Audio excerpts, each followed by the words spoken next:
They look really, really good. Let me get you a little close-up look here at them. Really pleased with these. Looking really, really good. Guys, you can't go wrong. It was delicious. That's really good, guys. I like both of these a whole lot. All right, y'all, it's getting to be that time of year again where I start hearing people say, it's too late in the year for charcoal. It takes too long to get ready. It's cold, it's windy out there. You know what? It is cold and it is windy. As a matter of fact, it's getting dark crazy early too. But for those of you that don't care about the wind or the coldness or the darkness, but you do care about getting a really good meal off your grill, this one's for you. We're gonna do an entire chicken on the Weber Kettle on a weeknight, and it'll be ready before your grandkids can say, hurry up, Grampy, I'm hungry. Sorry, it'll be ready before you know it. Or before you can say supercalifragilisticexpialidocious. All right, folks, here's our chicken. We'll go ahead and get it trimmed up. Now, before we do that, I want to cover the technicals with you. We are going to use the Weber Kettle. We're going to smoke or grill at 300 degrees using the Spider Grill's Venom.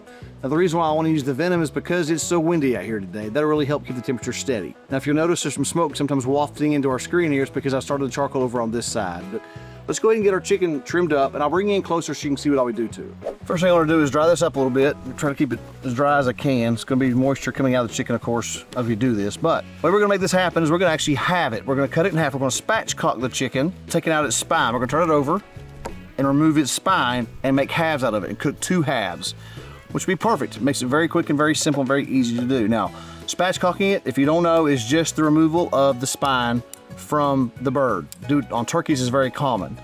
For Thanksgiving, but we'll take this one out here. Now, occasionally I'll have to use my knife, or this knife actually, to cut the skin sometimes, because the shears are sometimes a little bit hard to cut the skin. These are great little poultry shears. I'll leave a link for these. They're really good job, very sharp, do a very good job. You want to have some of these to do this with. With the chicken, it's much easier than it is a turkey, of course, but that skin, as you can tell, it's actually very uncooperative with these shears. It makes it very difficult to cut through the skin. We'll just go through here and cut this spine out. There's 1/2. I'll go the other side. Cut off the other side. Guys, I'm sorry about the wind. It is very windy out here today. It's one of the reasons why I want to use the Spider Grill's Venom. It really helps monitor and maintain steady temperature, even in this windy days. All right, guys, there's our spine. You can save that, make some chicken stock out of it if you like. Something like that's fine. I'm gonna clean the inside of this up a little bit too. Now what we wanna do here, guys, is we're gonna cut this exactly in half. What I'm gonna do is break the breastbone first. Start a little bit right there. There we go. Turn it over. I'm gonna spatchcock it fully. Push it down. And now I wanna cut this chicken in half right here.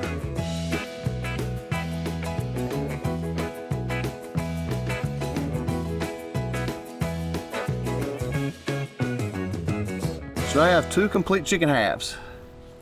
There's some trim work we're gonna do on this, clean it up a little bit. The skin was a little bit rough here from them when I got it, but that's okay. But you'll see our 2 halves here. A lot of times we'll just go ahead and nip these wing tips off because they will just burn. We'll get them out of the way. Now we're gonna season these up. I'm gonna dry them off a little bit more. Having a dry bird really, really helps. Makes things much easier to hold on to. Okay, so we got it good and dried there. All right, guys, so we will get going here. We're gonna put a little duck fat spray on here and get it seasoned up. Get some of this fat, extra fat out of here too. Don't need all that. You want some fat, of course, for flavor, but I don't need all that much fat. We're gonna spray it with some duck fat just so our rubs can stick. Now we'll use 2 different rubs here today. All right, so let's spray this with some duck fat. Now this first one, actually on both of them, I'm gonna use some Gulf Coast Smoke. That base, I love this AP rub, guys. I think you've seen me use it in other videos, but it's got a really good flavor to it. Now this is a salt, pepper, garlic type base rub. It's crazy windy. Bear with me as I try to do this without getting too much. I really like that rub a lot. And on this one, we're going to use a rub called Trifecta that's also by Gulf Coast Smoke. It's a very good savory rub. I like this a lot as well. We'll just put this on this back side here first. It flows very easily, so be careful, don't use too much. Of course, when the wind is blowing, you got to do your best to make sure you hit everything you want to hit. I'll turn it over.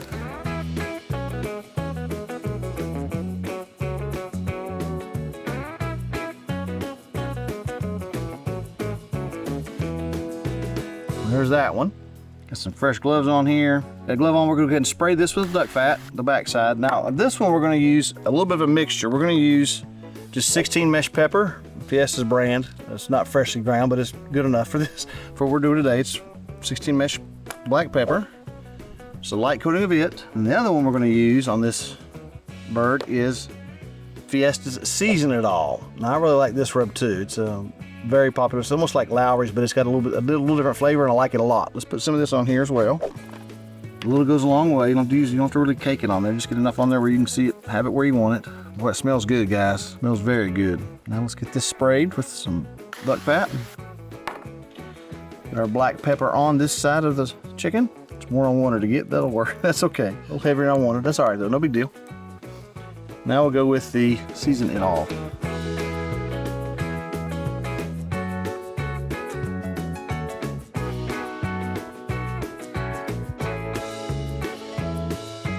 All right, guys, so there's our 2 chicken halves. Now I'll let the charcoals continue to get up to temperature, get our kettle going, get the Spider Girls Venom, get us up to temperature of 300 degrees.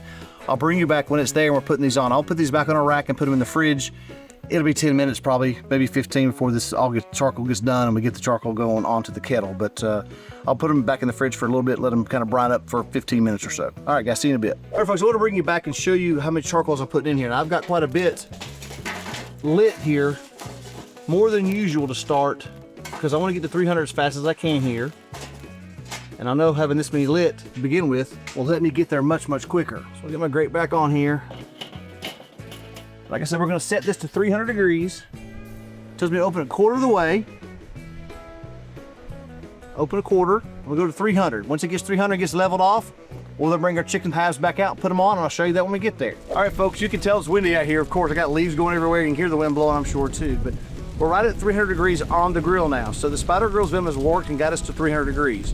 What I have to do here real quickly is I have to pause the Spider Girls Venom, which you can do by holding a button and kind of pauses it.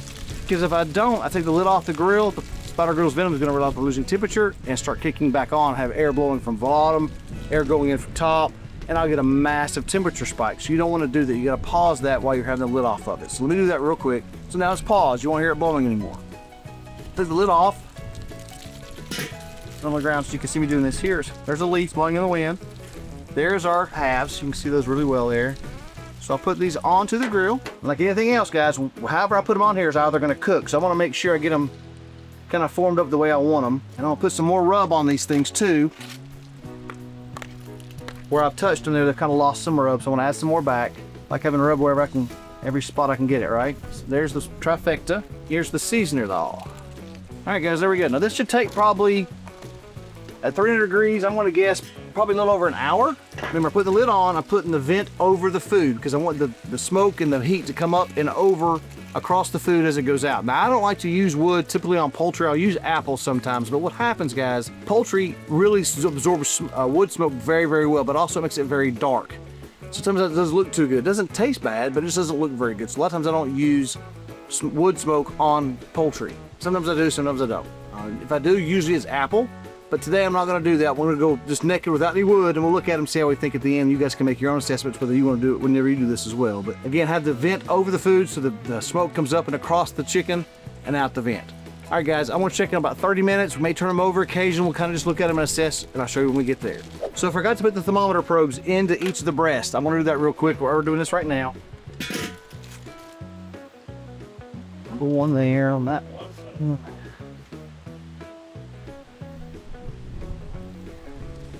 So now our probes are in. I didn't tell you, we're gonna go to about 165 on the breasts, maybe 162, let them carry on over as I take them off. Take about, like I said, about an hour, hour and a half probably an hour and 15, something like that. But we'll come back and check on them in about 30 minutes. All right, y'all, the Spider Girls Venom shows them being right at 123 degrees in the breast. I think I'm gonna turn these over, just flip them over, let them cook for a little bit over there. Now I'm gonna pause the Spider Girls Venom again.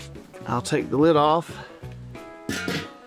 I'm gonna probe them still yet so we can see in different spots here within the breast where we're at temperature wise. 119, 112, that's even a little lower. 131, so that's why you gotta check different places, guys. We're gonna go with the 119. 116 on that one, 128. See, I think I am gonna flip them, which means I gotta take the probes out, of course. All right, I'm gonna cook that just a little bit, maybe 15, 20 minutes, something like that. Put our lid back on quick as we can here. So we are back to cooking now. We'll give it about 15, 20 minutes, like I said. Let them cook over there, get some color on the bottom side as well, then turn it back over and let them finish. So I'll show you where we're at when we do that. All right, folks, it's been about 20 minutes since I turned the chicken over. Let's look at them and see. I don't think I'm gonna turn it back over again. Probably long enough. Take the thermometers out. Turn these guys back over.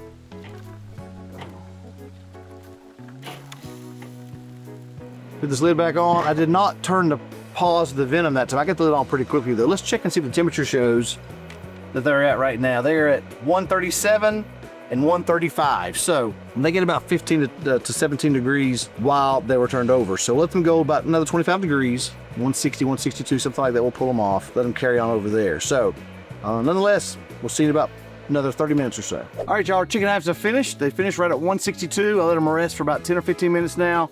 They're up, they actually went well past 165, about 168, which is fine. They look really, really good. Let me get you a little close-up look here at them.